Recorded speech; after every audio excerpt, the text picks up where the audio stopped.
ದೀಪಾ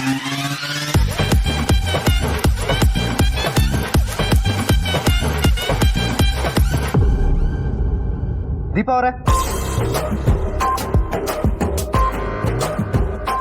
ದೀಪಾ ಅವರೇ, ದೀಪಾ ಅವರೇ,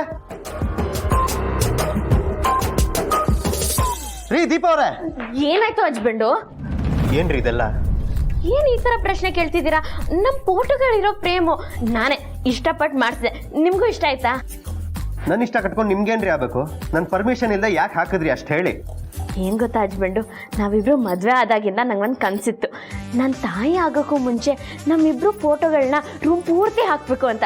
ಆದ್ರೆ ಬರೀ ಎರಡೆರಡು ಫೋಟೋ ಹಾಕಿದ್ದೀನಿ. ನಿಮ್ಮ ಆಸೆಗೋಸ್ಕರ ನನಗೆ ಇಷ್ಟ ಇಲ್ಲದೆ ಇದ್ರು ನಾವಿಬ್ರಿರೋ ಫೋಟೋನ ಫ್ರೇಮ್ ಮಾಡಿ ಹಾಕ್ಸಿದ್ದೀರಾ? ಅಲ್ಲ, ಒಂದು ಮಾತು ನನ್ನ ಕೇಳ್ಬೇಕಂತ ಅನಿಸ್ಲಿಲ್ವಾ ನಿಮಗೆ? ಮೊದಲಿದ್ದನ್ನು ತೊಗೊಂಡೋಗಿ ಬಿಸಾಕಿ.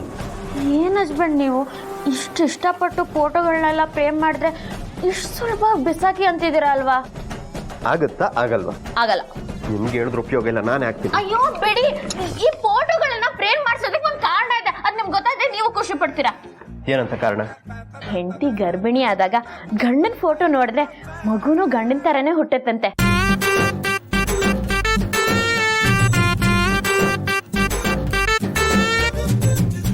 ಏನು ಹೇಳ್ತಿದ್ರಿ? ಫೋಟೋ ಹಾಕ್ಸಿರೋ ಉದ್ದೇಶ ನೀವು ಪ್ರೆಗ್ನೆಂಟ್ ಆಗಿದ್ದೀರಾ ಅಂತನಾ?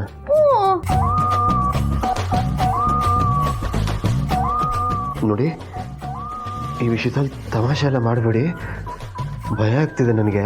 ಹಸ್ಬೆಂಡು, ನಾನ್ ತಾಯಿ ಆದ್ರೆ ನೀವ್ ತಂದೆ ಆಗ್ತಿದ್ದೀರಾ, ಅದ್ರಲ್ಲಿ ಭಯ ಪಡುವಂಥದ್ದೇನಿದೆ? ನೋಡ್ರಿ, ಏನೇನೋ ಹೇಳಿ ಹೆದರಿಸ್ಬೇಡಿ ನೀವು. ಈಗಿನ ಕಾಲದಲ್ಲಿ ಎಷ್ಟೋ ಜನ ಹುಡುಗಿರು ಇದೇ ವಿಷಯನ ಇಟ್ಕೊಂಡು ಬ್ಲ್ಯಾಕ್ ಮೇಲ್ ಮಾಡ್ತಾರೆ. ನೀವು ಅಂಥ ಕ್ಯಾಟಗರಿಗೆ ಸೇರಬೇಡಿ ಪ್ಲೀಸ್. ಏನ್ ಹಸ್ಬೆಂಡ್ ನೀವು ಅಂತ ಹುಡುಗಿರ ಬಗ್ಗೆ ಇಷ್ಟು ಚೆನ್ನಾಗಿ ಅರ್ಥ ಮಾಡ್ಕೊಂಡಿದ್ದೀರಾ, ಆದ್ರೆ ನಿಮ್ ಹೆಂಡತಿ ಮನ್ಸೇ ಅರ್ಥ ಮಾಡ್ಕೊಂಡಿಲ್ಲ. ರೀ ಮಾತು ಎಲ್ಲಿಂದ ಎಲ್ಗೋ ಹೋಗ್ತಾ ಇದೆ, ಬೇಡ. ನಿಜ ಹೇಳಿ, ಪ್ರೆಗ್ನೆಂಟಾ? ಹಸ್ಬೆಂಡು ನಾಚಿಕೆ ಆಗತ್ತೆ.